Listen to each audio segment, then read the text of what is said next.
Sponsored by Rathi cable, तार जसमा आगो लाग्दैन। राठी 3 पुस्ते ग्याङ स्विच, सस्तो हैन, राम्रो रोजौं।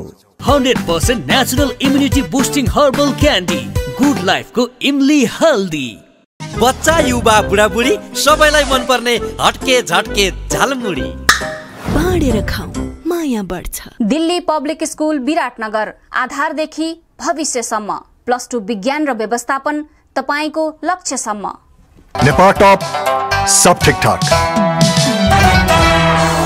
नमस्कार दर्शकवृन्द, दिनभरका देश विदेशका प्रमुख खबरहरू समेटिएको नेपाल टाइम्सको टप 50 बुलेटिनमा स्वागत छ। म रश्मिता उदास। सुरु गरौँ आजका प्रमुख खबरहरू। प्रधानमन्त्री शेरबहादुर देउवालाई प्रतिनिधि सभामा विश्वासको मत, जसपाको महन्त पक्षले पनि दियो देउवालाई मत। अब देउवालाई आगामी निर्वाचनसम्म सरकारको नेतृत्व गर्ने बाटो खुल्यो। सर्वोच्च अदालतको आदेशबाट पुनर्स्थापित प्रतिनिधि सभाको पहिलो बैठकमा केपी शर्मा ओली नेतृत्वको सरकारले ल्याएका विभिन्न अध्यादेश पेश। पछिल्लो समय निधन भएका विभिन्न दलका सांसदहरूप्रति शोक प्रस्ताव पारित। प्रतिनिधि सभाको गरिमालाई अवमूल्यन गर्ने प्रयासलाई सर्वोच्चको फैसलाले लगाम लगाएको सभामुख अग्निप्रसाद सापकोटाको भनाई। शक्ति पृथकीकरण विरुद्ध चालिएको कदम फेरि असफल भएको उल्लेख। सर्वोच्च अदालतबाट प्रतिनिधि सभा पुनर्स्थापना भएसँगै संघीय संसद अन्तर्गतको राष्ट्रिय सभाको 9औं अधिवेशन आइतबारबाट सुरु। बैठकमा दलका नेताहरूले अधिवेशन प्रारम्भ भएको अवसरमा आफ्नो दलको तर्फबाट मन्तव्य व्यक्त। कोरोना विरुद्धको खोपमा कमी आउन नदिन सत्तारूढ दल कांग्रेसद्वारा सरकारको ध्यानकर्षण। बाढी पहिरो र डुबान प्रभावितहरूका लागि तत्काल राहतको व्यवस्था गर्न पनि सांसद राधेश्याम अधिकारीको अनुरोध। संविधानको रक्षार्थ वाम प्रजातान्त्रिक शक्तिहरूलाई मिलेर अघि बढ्न एमाले सांसद सुमन राज प्याकुरेलको आह्वान। सर्वोच्चले परमादेशबाट प्रधानमन्त्री चयन गर्ने संसदको विशेषाधिकार अपहरण गरेको आरोप।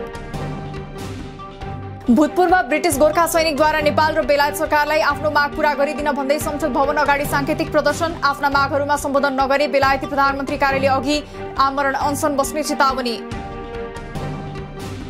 नेकपा एमालेका उपाध्यक्ष भीम रावलद्वारा प्रतिनिधि सभा सांसद पदबाट राजीनामाको घोषणा। उच्च राजनीतिक तहमा अनैतिक राजनीतिक गतिविधि देखिएको भन्दै आफू देश र जनविरोधी राजनीतिको मतियार नहुने प्रतिक्रिया। नेता भीम रावलको राजीनामा अनुपयुक्त भएको एमाले नेता वामदेव गौतमको प्रतिक्रिया। मत दिने वा नदिने भन्ने सांसदको स्वविवेकीय अधिकार भएको भनेर सर्वोच्चले व्याख्या गरिसकेको अवस्थामा राजीनामा अनुपयुक्त भएको जिकिर। नेकपा एमाले प्रधानमन्त्री शेरबहादुर देउवालाई जस्तोसुकै परिस्थितिमा पनि समर्थन नगर्ने, देउवालाई भोट दिने सांसदलाई पार्टीको पक्षमा नरहने ओली समूहको घोषणा। एमाले एकताका लागि 10 बुँदे सहमति जुटाएको कार्यदलमा रहेका नेताहरूद्वारा आइतबार वरिष्ठ नेता नेपालसँग भेटघाट। नेपालले प्रतिवेदनमा असहमति जनाएसँगै 3 महिनाको मेहनत खेर गएको शंकर पोखरेलको प्रतिक्रिया। प्रधानमन्त्री निवास बालबाटारको सरकारी स्थान दुरुपयोग गरेको भन्दै अधिवक्ता ओम प्रकाश अर्यालद्वारा सार्वजनिक सूचना उपलब्ध गराउन मन्त्री परिषदसँग माग। दलीय बैठकमा भएको सरकारी खर्चको विवरण सहितको जानकारी उपलब्ध गराउन माग। जसपाको विवाद सम्बन्धी मुद्दा निर्वाचन आयोगको इजलासमा हेर्दैमा दलको विवादमा प्रारम्भिक सुनवाई गर्दै कागजपत्र झिकाउने इजलासको निर्णय। आगामी साउन 6 गतेदेखि निरन्तर सुनवाई हुने। जसपाको महन्त ठाकुर पक्षमा रहेकी महिला बालबालिका राज्यमन्त्री बनेकी रेणुका गुरुङ उपेन्द्र यादव पक्षको बैठकमा सहभागी। यससँगै 32 सदस्यीय संसदीय दलमा यादव पक्षमा 18 सांसद। संवैधानिक परिषद सम्बन्धी अध्यादेश खारेज। मन्त्री परिषदको साउन 2 मा गरेको सिफारिस अनुसार उक्त अध्यादेश खारेज भएको राष्ट्रपति कार्यालयका सहायक प्रवक्ता केशव प्रसाद घिमिरेको भनाई। केपी शर्मा ओली नेतृत्वको अघिल्लो सरकारले 11 मुलुकका लागि राजदूत नियुक्त गर्न गरिएको सिफारिस खारेज। संसदीय प्रक्रिया छलेर राजदूत नियुक्ति गरिएकाले खारेज गर्ने मन्त्री परिषद बैठकको निर्णय। कांग्रेस नेता डाक्टर चन्द्रमोहन यादव सहित 3 नेताहरू पार्टी कार्यालय सानिपामा आमरण अनसन बसे। पार्टीको क्रियाशील सदस्यतामा धाँधली भएको दावी गर्दै नेताहरू आमरण अनसनमा। नेपालमा पछिल्लो 24 घण्टामा 9000 बढीमा गरिएको परीक्षणमा थप 1801 जनामा कोरोना संक्रमण पुष्टि। आजै 1667 जना डिस्चार्ज।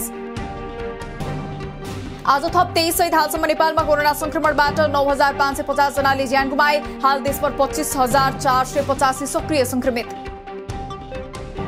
कोरोना खोप खरिद प्रक्रियालाई चुस्त रूपमा अघि बढाउन र खोप केन्द्रहरू बढाएर सहज खोप लगाउने व्यवस्था गर्न प्रधानमन्त्री देउवाको निर्देशन। तेस्रो लहरको पूर्व तयारीका लागि सीमा नाकाहरूमा होल्डिङ सेन्टर बनाउन, अक्सिजन बेड र आइसियूको प्रबन्ध गर्न पनि निर्देशन। प्रधानमन्त्री शेरबहादुर देउवाले सोमबार खोप केन्द्रहरूको स्थलगत निरीक्षण गर्ने। भोलिबाट सुरु हुने जोन्सन एन्ड जोन्सनको खोप अभियानमा प्रधानमन्त्री देउवाले उपत्यकाभित्रका केन्द्रहरूको निरीक्षण गर्ने। साउन 1 देखि बन्द भए पनि अझै कोरोना बिमा गरेका सयौं कोरोना पीडितले बिमा बापतको दाबी भुक्तानी पाउन सकेनन्। विशेष गरी सामूहिक कोरोना बिमा गरेकाहरूको बिमा रकम भुक्तानीमा ढिलाइ।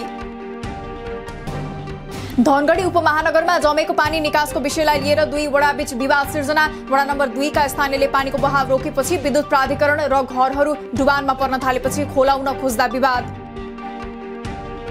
मुस्ताङको घरबजोङ ठिनीबाट सामान लिएर ढुम्बातर्फ जाँदै गरेको ट्रक ठिनी खोलामा दुर्घटना हुँदा 2 जनाको मृत्यु, 4 घाइते। सामान्य घाइते चालक प्रहरी नियन्त्रणमा। समाजमा बढेका हत्या, हिंसा र बलात्कार जस्ता जघन्य अपराधबाट देशलाई जोगाउन बाल अभियन्ता प्रेम शाह रेग्मीको गृहमन्त्री बालकृष्ण खाडलाई सुझाव। सम्पूर्ण नागरिकको जीवन रक्षा राष्ट्रको पहिलो दायित्व रहेको मन्त्री खाडको प्रतिक्रिया।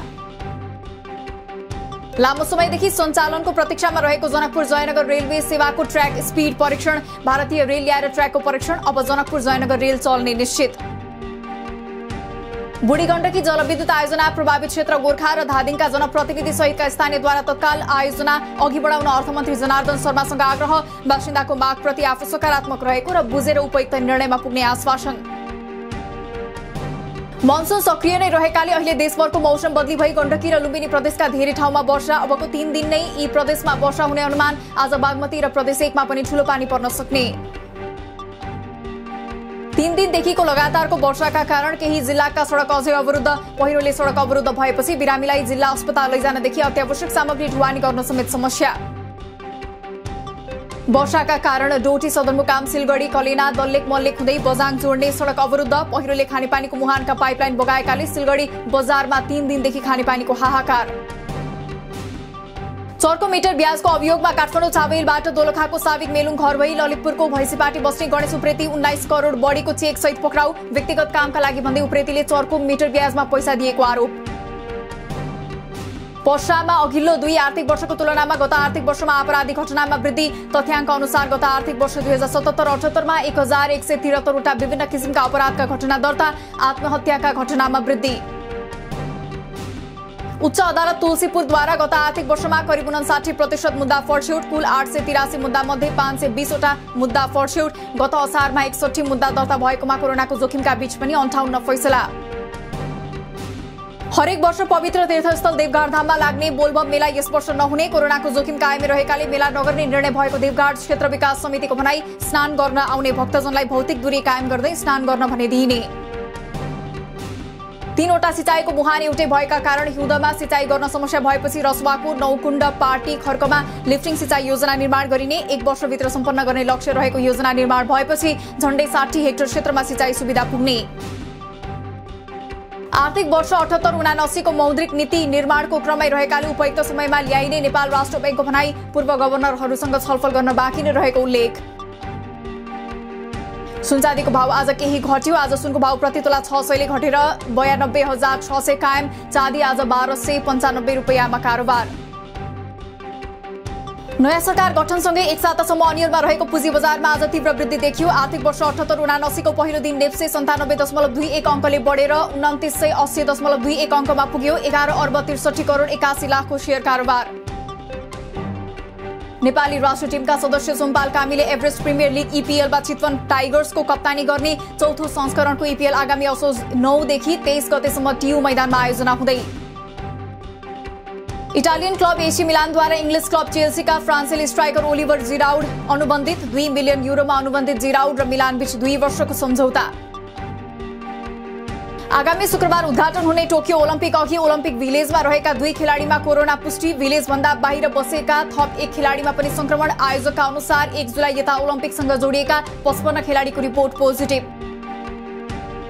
अफगानिस्तानी सरकार र विद्रोही तालिबान बीच कतारको दोहामा उच्च स्तरीय वार्ताको क्रममा युद्ध रोक्ने, तालिबानी कैदी रिहा गर्ने र अन्तरिम सरकार बनाउने विषयमा छलफल। दुवै पक्षबीच वार्ता जारी राख्ने र सम्पर्क बढाउने सहमति।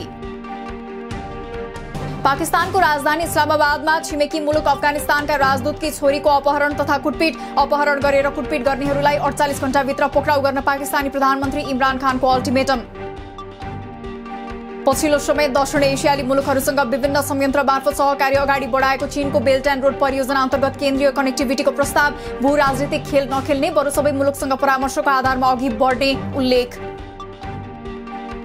लगातारको वर्षाका कारण भारतको महाराष्ट्रमा जनजीवन अस्तव्यस्त, 15 जनाको मृत्यु, केही घाइते, विभिन्न ठाउँ जलमग्न, स्थानीय रेल सेवा ठप्प, 24 घण्टामा थप ठूलो वर्षा हुने चेतावनी। पश्चिम युरोपमा भारी वर्षासँगै आएको बाढीमा परेर ज्यान गुमाउनेको संख्या 170 पुग्यो। ज्यान गुमाउनेको संख्या अझै बढ्न सक्ने। बाढीका कारण जर्मनी र बेल्जियमसँगै नेदरल्यान्ड्स, लक्जमबर्ग सहितका देश पनि प्रभावित। भारतमा थप 41,157 जना नयाँ कोरोना संक्रमित भेटिए। पछिल्लो एक दिनमा कोरोना भाइरसका कारण थप 518 जनाको मृत्यु, 4,22,660 सक्रिय संक्रमित। विश्वमा हालसम्म कोरोना संक्रमणबाट संक्रमित हुनेहरूको कुल संख्या 19 करोड 8 लाख नाघ्यो। 17 करोड 38 लाख बढी उपचारपछि निको हुँदा ज्यान गुमाउने संक्रमितको संख्या 41 लाख नाघ्यो। विश्वभर 3 अर्ब 60 करोड 18 लाख 56,295 डोज कोरोना विरुद्धको खोप लगाइयो। सबैभन्दा धेरै चीनमा 1 अर्ब 43 करोड 76 लाख 23,000 र दोस्रोमा भारतमा 40 करोड 49 लाख 31,715 डोज कोरोना खोप लगाइयो। र दक्षिण अफ्रिकामा भएको हिंसात्मक दंगा नियोजित ढंगले चर्काइएको राष्ट्रपति सिरिल रामाफोसाको आरोप, प्रजातन्त्र अपहरण गर्ने प्रयास भएको भन्दै कारागारमा थुनिएका पूर्व राष्ट्रपति जुमालाई दंगा फैलाएको आरोप। दिनभरका देश विदेशका प्रमुख खबरहरू समेटिएको नेपाल टाइम्सको टप 50 बुलेटिन अहिलेलाई सकियो।